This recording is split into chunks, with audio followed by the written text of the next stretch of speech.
Far too many people have trouble apologizing. And sure, we've all met those people that can't seem to admit when they've done something wrong, but what you might have overlooked is that just apologizing isn't always enough. It's about how you do it, and you may have that problem, but not for long, because here are 5 steps to a good apology. In the end of this video, I'll also go over something that you want to avoid when apologizing that could mess up the setting even more. You might do this more than you think. So let's not waste time. Number 1, which is what you start with, is you say what you did. No rocket science so far. You say what you did so they know that you're aware of it and they know what you're about to talk about. So I'm gonna do one example and apply each step to it as we go. Let's say you ditched your best friend to hang out with someone else even though you guys had plans before. Here you simply say, hey, I know I ditched you for X.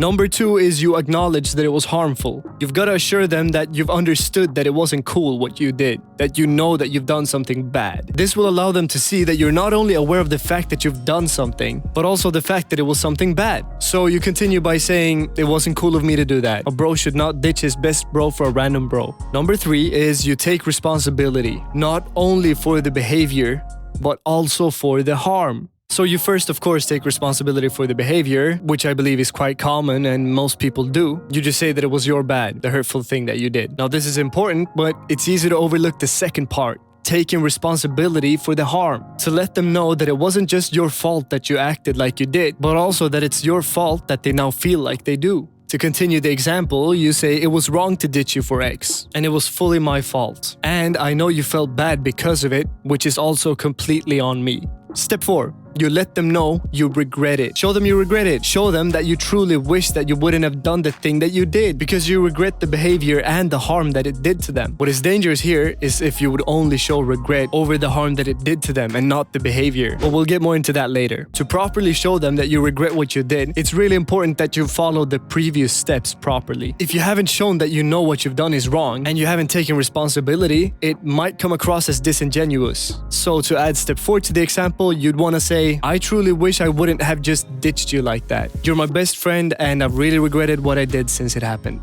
Step 5 is probably the most important one. Make a commitment to avoid repeating it. If you don't do this, the other party is very likely to have doubts about you in the future. And most importantly, you'll be much more likely to repeat the behavior. If you make sure to make a commitment to not repeat the behavior, you'll actually keep it in mind instead of just ending the apology after step 4 by saying you regret what happened. So make sure you always make a commitment to yourself and the other person to not repeat the behavior. That will definitely ensure personal growth over time. Imagine all the people that you know that keep making the same mistakes and mess up their relationships by having the same fight over and over again because they can't change some toxic trait that they have because they never make a commitment to actually changing it. Or maybe the example that I just said is you.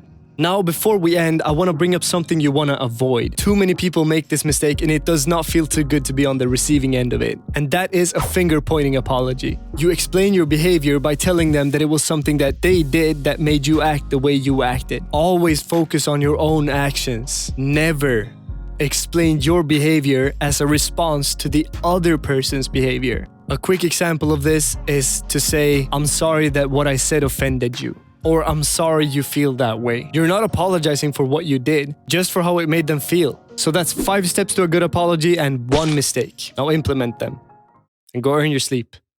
And by the way, subscribe to my channel. It really helps me out. Please and thank you.